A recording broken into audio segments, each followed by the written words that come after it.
Welcome back. It is Career Month. I didn't know that. That's good. That's why we have people on the show to keep you informed with all the things happening in our community. With us right now, Lindsey Thomson, and you are a career counselor and a member of the Canadian Counselling and Psychotherapy Association. Yes, I am. That's quite a title to have. It is. It's a lot of words to yeah. And it just so happens that Jacqui Synard has the exact same title, which is pretty cool. All right. Good to see you guys here. So we'll start with you, Lindsey.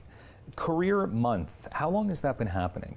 So Career Month, actually, just to rewind a few years, actually started off as Career Week in the 90s, and it's since over the past 2 years developed in Career Month, just so that everyone on a national level can kind of connect and have the same discussions over the country. So maybe it sounds self-explanatory, but why was Career Month or Career Week even established? So this campaign was established on a national level to be able to connect communities on local levels and have a variety of different conversations about employment in Canada. This year's theme is actually looking at what's next, so examining new technologies and how that affects our industries, looking at making challenging transitions for baby boomers versus millennials, and everything that comes in between. Okay, so Jacqui, what does it mean exactly to be a career counselor? Yeah, so to be a career counselor, the first part of our job is things that you would recognize. So this employment advising piece, you know, you go to someone to get some help with your resume, how to do a job search, how to do interviews. But I think what differentiates career counselors, we're trained master's professionals with degrees in counseling, and our focus is helping you to deal with the big picture of that. So let's say you've been home with your kids for a number of years and you're trying to decide to go back into the workforce. You know, who am I? What do I want to do? So career counselors help you with that bigger piece of that. Okay. Lindsey, are you finding that career counselors are more sought after at this point? Because it just seems it's a tough world. So you guys sort of help people, like, put them in the right direction. Yeah, absolutely. If we look at it from a generational comparative perspective, for example, my parents, they were in the same career for 30 years, whereas I'm 26 and I've already had 2 different career paths. So we're looking at a lot more changes because of the economy and our work environment. So career counselors come to play with that to help you figure out, okay, what are my values and kind of what do I want to do next and where do I go with that? Jacqui, can you define a millennial for us? Like, because you hear that word so often. Right. What is a millennial exactly? Yeah, so millennial, I mean, I'll probably pass that along to Lindsey as well, but it's really referring to, you know, this younger generation, this cohort, you know, they've grown up on technology, they're making their way into the workforce, and it's really about, you know, how do you break into that transition when you have that challenge? I can't get a job because I don't have the experience, I don't have the experience because I can't get a job. As Lindsey would like to elaborate on, there's a lot of generational differences too. Okay. Yeah, so in terms of, we hear so many different definitions of millennials, or you know, this age range to this age range. Generally speaking, to combine those all into one, millennials are young adults and young professionals in the earliest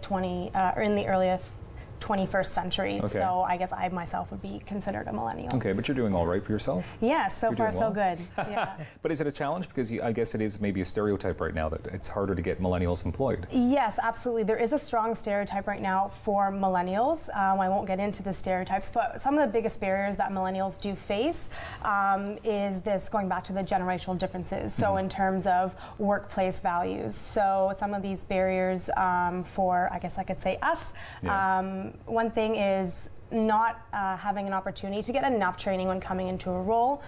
Sometimes we're expected to just be able to hit the ground running because maybe we have that undergraduate or master's level degree and we should just know how to figure it out and go from there. And also feeling validated in our work and knowing that we are making a difference, whatever that is for whatever field. But also, where are we at? How are we doing? Is it, you know, we'd like to have more than one performance review a year, for example. Okay. So on the other hand then, Jacqui, is it more difficult to get baby boomers? Because you were mentioning about people, perhaps mothers, fathers, who are spending a lot more time at home. Now baby boomers, older people want to get into the workforce. Is it a challenge? Yeah, it's definitely a challenge on both ends. And I think what you have on that end of the spectrum, you have a lot of different life experiences. And it really sometimes comes down to if you want to make a career transition. And one of the questions you often ask yourself is, why do you want to make this transition? Is it because I'm going away from something? You know, I hate the bureaucracy, I hate the politics of where I work. Or is there something you're passionate about and you want to move towards? So that's part of that process.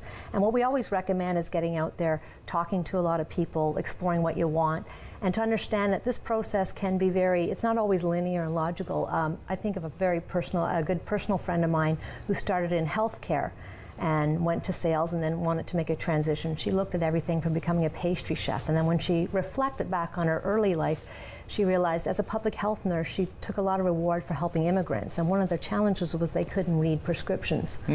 And so she became an ESL teacher. Oh, wow. So sometimes the transition can be, it can be kind of a windy path, and the important thing is just to get out there and to talk to people and explore what you have to give. I'm a huge believer, even if you're not looking for careers, like just get out there and be a yes person, because it opens up so many doors and you meet so many different people. So Lindsey, what is probably your best tip then? People are looking for a job. Yeah, so just going on with the theme of getting out there.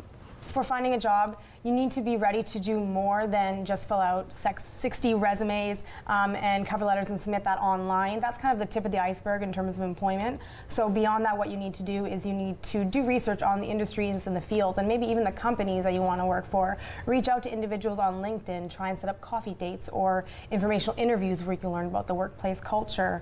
Attend networking events. There's tons of opportunities here in Ottawa specifically for that, and just get your face and name out there and use your connections. About 30 seconds left. Jacqui, how do people get in touch with either one of you to find a career counselor? Yeah, so if you go to the Canadian Counselling Psychotherapy website, there's a section called Find a Counselor, and you can Google on there, and all our professionals are well trained and certified. It really is as simple as that. Yes. Yeah. And it shouldn't be so overwhelming to find good people like yourselves to help out if people are looking to get their career going. Thank you very much, Lindsey and Jacqui, for being here today. Thank you. Thank you. And as always, we appreciate you being here. Have a fantastic weekend and be safe. Take care.